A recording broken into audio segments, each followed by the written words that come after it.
Bonjour à tous. Je n'aurai ni introduction ni conclusion parce que je pense que la vie n'a ni introduction ni conclusion et qu'on est de passage. Donc là, je vais ici passer. Alors j'essaie. Alors faut que je clique un coup là-dessus. Je passe. Voilà. Euh, je vais essayer d'expliquer en quelques slides qui sont assez bien remplis pour que vous puissiez les lire indépendamment de mon intervention. Finalement, comment on peut anticiper, comment on connaît et comment, je m'excuse de mon vocabulaire scientifique, comment on évite d'être un vieux con, on dit souvent en français, c'est-à-dire comment on essaie, moi j'essaye d'éviter les tunnels cognitifs, et c'est pour ça que je suis assez méfiant des experts, à commencer par moi-même, parce qu'on a des tunnels cognitifs, des biais cognitifs qui nous empêchent de regarder ce qui émerge. De façon un peu schématique, j'ai appelé ça les 4 biais qui limitent l'anticipation. On aurait pu les appeler autrement, tunnels cognitifs, peu importe. Et j'en ai noté 4, il y en a sûrement d'autres. En général, on est très bien monté là-dedans. Le premier, quand je vois un client, il me dit voilà comment se pose le problème, je suis à peu près sûr qu'il n'y aura jamais de solution. Le deuxième, c'est ce qu'on appelle l'illusion des séries, c'est l'histoire de la dinde qui, après 200 jours qu'elle avait été nourrie par les hommes, trouvait que les hommes étaient formidables. Bon, elle avait une très grande série, 200 jours. Manque de chance, le 201e jour s'appelait Thanksgiving, et on l'a sorti de sa cage, on lui a coupé le cou et on l'a mangé. Donc ça veut dire que ce n'est pas parce qu'on a des grandes séries qu'on peut prévoir ce qui va se passer après. L'imprévu, les crises, tout ça, c'est au cœur de l'histoire. Le troisième biais, c'est qu'il n'y a pas d'approche globale. Sauf dans notre tête, évidemment, nous, on se fait une approche globale. On insiste souvent sur la cohérence. Personnellement, je suis toujours très prudent sur la cohérence parce que le paranoïaque est cohérent. Toutes les théories conspiratoires sont faites de cohérence. Donc, je crois plutôt quand une théorie n'est pas tout à fait parfaite, quand elle n'est pas entièrement cohérente. Et je pense qu'on ne peut pas tout saisir et qu'en général, on démarre par un angle. Et donc, au final, pour résumer cette slide, je pense que le plus grand biais, c'est de croire qu'il pourrait exister une connaissance sans biais. C'est un petit paradoxe pour avancer. Et donc, là encore, c'est une façon d'aborder les problèmes. Vous avez bien vu qu'on a eu 3 façons jusque-là d'aborder les problèmes. J'en amène une quatrième, tout ceci ayant à chaque fois des liens à la marge de chaque approche, bien évidemment. Euh, L'idée centrale, c'est que pour agir et anticiper, il faut intégrer un raisonnement sous contrainte, parce que rien ne se passe de façon fluide, à commencer par la diffusion des innovations dont a parlé Fanny. Et quand on pense tout à l'heure à l'exposé très intéressant qui a été fait pour montrer comment émerger les nouvelles idées, et il a bien été dit elle se diffusait, elle se perdait dans la société, donc c'est pas direct, c'est pas en ligne directe, c'est ça l'idée qui est derrière.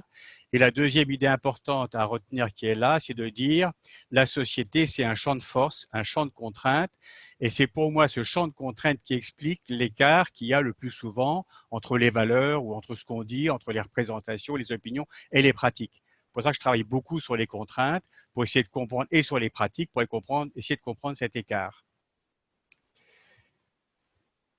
Une des conséquences, c'est qu'il faut se décentrer.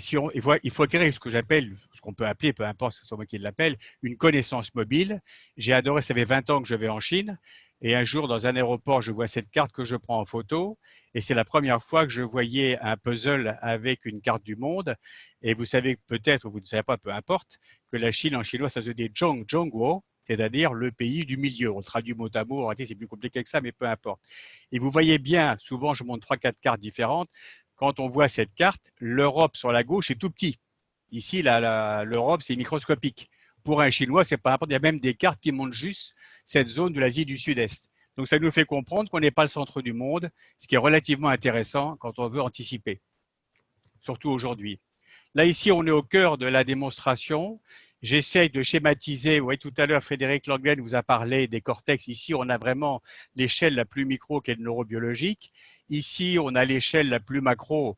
Bien évidemment, les échelles n'existent pas dans la réalité. Ce sont des focales, ce sont des façons d'observer. Mais c'est pour dire que là, on est sur du macro, c'est celle de la géopolitique, celle des classes sociales, des cycles de vie, etc., de la culture. Et puis, plus on change de focale, ici, c'est celle des organisations ou des systèmes d'action. Là, c'est les interactions dans la famille. Là, c'est l'individu. Là, c'est le cerveau. Et on pourrait descendre jusqu'aux chromosomes, etc. Et la première conclusion évidemment importante à retenir, elle est évidente, mais on n'en tient toujours pas compte. C'est pas parce que c'est évident et parce qu'on le sait que on tient compte de ce qu'on connaît et de ce qu'on sait. C'est assez curieux, mais c'est comme ça. Eh bien, ce que l'on voit à une échelle disparaît à une autre. Ce qui veut dire qu'une variable indépendante explicative à une échelle, quand on change d'échelle, tout d'un coup, elle devient une variable dépendante, par exemple, d'un effet de situation. Deuxième chose que je ne vais pas développer, mais qui est très intéressante pour comprendre aussi comment fonctionne la société, comment expliquer les phénomènes, c'est qu'il y a trois sortes de causalité. Et pour faire vite, la plus connue, c'est la corrélation, qui est l'indicateur de la causalité. Et la deuxième, c'est l'effet de situation, qui renvoie souvent à une analyse en termes de système, comme on l'a montré tout à l'heure par rapport à la théorie du chaos. Et puis, il y en a une troisième qui est très importante, qui est l'effet de sens et les croyances. C'est aussi une façon d'expliquer les phénomènes. Alors ici, j'ai pris cette photo il y a 2 ou 3 jours dans pourquoi 24 juin, parce que ce n'est pas le 24 juin, c'était le 20, ah, si 24 juin, c'est 2019 l'erreur. C'est 24 juin 2019. C'est une photo qui m'a frappé, extrêmement macro, où on voit la question de la bataille autour du contrôle des orbites basses qui contrôlent la digitalisation, qui contrôlent la circulation de l'information dans le monde entier. Et il y a une bataille. Les Américains essayent de contrôler ces orbites basses, mais il y a une bataille aussi avec les Chinois et une bataille avec l'Europe, et on ne sait pas qui va l'avoir. Là, on est à une échelle très macro-sociale. À cette échelle-là, il n'y a pas d'acteur, il n'y a pas de sens, et on est sur un phénomène, un peu comme le réchauffement climatique, un peu comme le Covid-19. C'est des phénomènes qu'on ne maîtrise pas, qu'on ne contrôle pas, mais qui peuvent un jour ou l'autre complètement influencer notre façon de fonctionner à d'autres échelles, notamment dans la vie quotidienne. Et le film, si on a le temps de le montrer, montrera justement des effets potentiels de la digitalisation dans l'espace domestique. Ici, c'est pour rappeler que quand on fait de l'observation d'une société, rien n'est fluide, tout est rugueux, ça fonctionne comme un système d'action, un grand système d'action entre la production, la distribution, la consommation, l'environnement et les déchets. Tout ça est assez brownien, va un peu dans tous les sens, mais on est là-dedans. Et qu'on soit une entreprise, une université, une ONG ou une administration, on doit vivre dans cet ensemble qui n'est pas simple, qui est relativement chaotique et assez brownien. Et quand on présente quelque chose de cohérent et qui a de l'ordre, c'est uniquement un petit morceau de cette réalité. La même chose ici, c'est pour montrer comment les décisions se prennent ou comment les innovations se diffusent tout au long d'un itinéraire, en montrant à chaque fois qu'il y a des acteurs, à chaque fois qu'une innovation, une idée, une anticipation peut disparaître, qu'elle peut aussi être contestée, comme on le voit ici récemment. Ça, c'est des photos que je prends à Paris. C'est tous les graffitis que j'observe sur sur les murs ou par terre et qui sont très souvent des formes de contestation, alors qu'il y a quelques années, il y avait beaucoup de mots d'amour. Mais là, ça a été remplacé par toutes les formes de contestation sur les animaux, sur le réchauffement climatique et sur la politique. Au final, je vais déclencher le petit film qui est un… Alors, je vais l'arrêter à 2 secondes. Alors, c'est un film, ce qu'on appelle de l'auto-ethnographie, qui correspond à une enquête que j'ai faite avec une collègue de chez Danone, parce qu'on a voulu absolument observer comment se passait, comment se comporte, quels étaient les comportements alimentaires des Français pendant pendant le confinement. Et donc, en qualitatif, on travaille sur très peu de personnes. Donc, on a travaillé sur 12 personnes qui étaient toutes de chez Danone parce qu'il fallait les recruter très vite pour pouvoir les interviewer. On a fait les interviews par Internet. Et puis, on a eu à peu près 9 cadres et 3 ouvriers, ce qui nous a permis d'avoir une bonne diversité. Et en qualitatif, on n'a jamais de fréquence. On cherche à dire, voilà quelle est la diversité possible des comportements. Et c'est ce qui nous apprend aussi beaucoup de choses. C'est très complémentaire des fréquences et des pourcentages. Et donc là, pour compléter l'observation chez les gens, j'ai filmé chez moi des pratiques sans savoir où j'allais, comme je fais souvent en anthropologie, comme j'ai fait en Afrique, en Chine, au Brésil, aux États-Unis. Et puis petit à petit, j'en ai monté 5 ou 6. Celui-là, c'est pour montrer un système d'objets.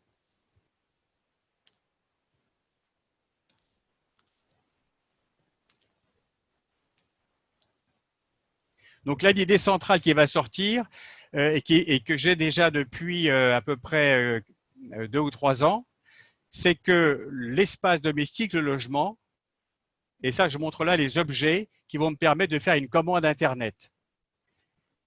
Et c'est un mélange à chaque fois d'objets digital et d'objets en dur. Le déclencheur de ma commande, c'est que les plantes commencent à se faner. Je vais chercher une commande. Et au début du confinement, qu'est-ce qu'on observe tous? C'est que la plupart des entreprises, j'ai plusieurs films là-dessus, ont des sites qui rament énormément. Finalement, tout ça se met en place et on va pouvoir arriver petit à petit à faire des commandes. Et là, incidemment, j'avais filmé une pratique que j'ai, que celle-là, tout le monde, bah, beaucoup de gens l'ont, pas tout le monde, bien évidemment, c'est le café Nespresso. Et vous allez voir la réinterprétation que j'ai fait des capsules Nespresso, parce que j'en ai besoin, ayant travaillé pendant 15 ans à l'école d'agriculture, je savais que dans le marc de café, il y avait de l'engrais NPK, c'est-à-dire de l'engrais qui est très bon pour faire pousser les plantes et notamment pour qu'elles fleurissent. Et donc, je récupère les capsules de Nespresso et je les mets après dans la terre. Qu'est-ce que ça veut dire? Ça veut dire que si je suis quelqu'un qui vend des bulbes, pour faire pousser des plantes, il ne suffit pas d'acheter ou de vendre des bulbes, il y a tout un système d'objets qui accompagnent les bulbes que je vais vendre. Et tout d'un coup, j'observe que dans ces objets, dans une pratique parmi d'autres, il y a par exemple la récupération du café des capsules Nespresso. Là, ici, c'est des visions pour montrer en parallèle à la fois le confinement et à la fois qu'est-ce qui se passe dans Paris à l'extérieur. On voit réapparaître les oiseaux. Là, il y avait un passage où on entendait les oiseaux qui chantaient dans le cimetière Montparnasse. Et là, maintenant, je fais l'itinéraire et je fais apparaître les capsules, je fais apparaître les insecticides, je montre que tout ça, c'est attaqué par les pucerons. Donc, qu'est-ce que je fais à cette échelle-là? Vous voyez bien, on est passé d'une échelle extrêmement macro, celle des orbites basses, qui est à un niveau d'explication très différent, et on descend à une échelle très microsociale où on voit un tas de détails et apparemment il n'y a pas de lien entre les deux. Et c'est vrai qu'on ne peut pas reconstruire le système de causalité entre le système des orbites basses et l'ordinateur qui quelque part est au cœur de cette démonstration puisque c'est lui qui va permettre de commander, qui va permettre de produire et qui va permettre de consommer. Et la conclusion de tout ça, c'est de dire aujourd'hui, c'est une conclusion qui est évidemment tirée d'énormément d'enquêtes qui ont été faites auparavant et que je recroise à chaque fois, parce qu'en qualitatif, on n'a jamais de big picture, comme on dit en anglais, on n'a que des petits morceaux, et c'est à force de faire les enquêtes qu'on comprend ce qu'on fait. Moi, je ne comprends ce qu'on fait qu'à la fin des enquêtes, jamais avant. Et donc, l'image qui ressort, qui est intéressante, c'est de dire, est-ce qu'aujourd'hui, dans l'espace domestique, on n'est pas en train de retrouver, évidemment sous des formes différentes, ce que l'on connaissait dans les sociétés paysannes, et j'ai travaillé 8 ans en Afrique, notamment dans les villages africains et à Madagascar, au Congo notamment aussi. Est-ce qu'on n'est pas en train de retrouver quelque chose qui existait dans les sociétés paysannes, qui était que l'unité, élargie ou non, était à la fois un lieu de production, on peut travailler, c'est le télétravail comme le montre le téléconfinement, on peut produire, c'est la cuisine par exemple aussi, on peut acheter grâce à l'ordinateur, on peut consommer grâce à ce qu'on a acheté, mais on peut aussi vendre grâce à tous les sites de revente, je pense au dernier qui est à la mode, qui est Vinted, et on peut aussi évidemment faire des loisirs grâce aux consoles de jeux. Et donc le logement tout d'un coup devient une nouvelle façon de fonctionner du consommateur ou du citoyen, et c'est dans cette nouvelle forme de fonctionnement qu'il va prendre ses décisions. Et donc, quelque part, il faut anticiper. Si on veut anticiper qu'est-ce qu'il va acheter comme bien et comme service, eh bien, il faut essayer de comprendre finalement comment il décide et quel est le nouvel environnement, le nouvel écosystème dans lequel il va décider. Merci pour votre attention.